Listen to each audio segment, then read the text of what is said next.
En Algérie, la production agricole devrait augmenter en 2018.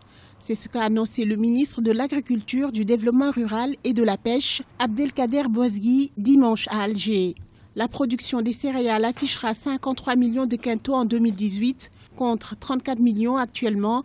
Pour les pommes de terre, par exemple, le compteur passera de 47 millions de quintaux à 69 millions. La filière bovine va progresser de 5 à 6 millions de quintaux. La pêche, quant à elle, connaîtra une hausse de 102 000 à 200 000 tonnes de recettes. Cette augmentation agricole nationale permettra d'arrêter l'importation des produits agricoles, à l'exception du lait et des céréales, les seuls qui nécessitent plus de temps pour arriver à l'autosuffisance, un des projets phares du gouvernement algérien. La sécurité alimentaire constituait une préoccupation quotidienne pour le gouvernement qui a consenti tous les efforts pour augmenter la production et garantir l'autonomie alimentaire pour certains produits stratégiques. Ainsi, dans le cadre de la loi de finances 2018, près de 250 milliards de dinars ont été mobilisés, dont 7 milliards consacrés à l'équipement agricole, 30 milliards à la gestion, 30 autres milliards alloués au fonds du secteur, tandis que le reste sera utilisé pour couvrir des écarts entre le prix d'achat sur le marché international. Donc quand vous avez déjà l'eau, vous avez les engrais et vous avez des financements à votre disposition.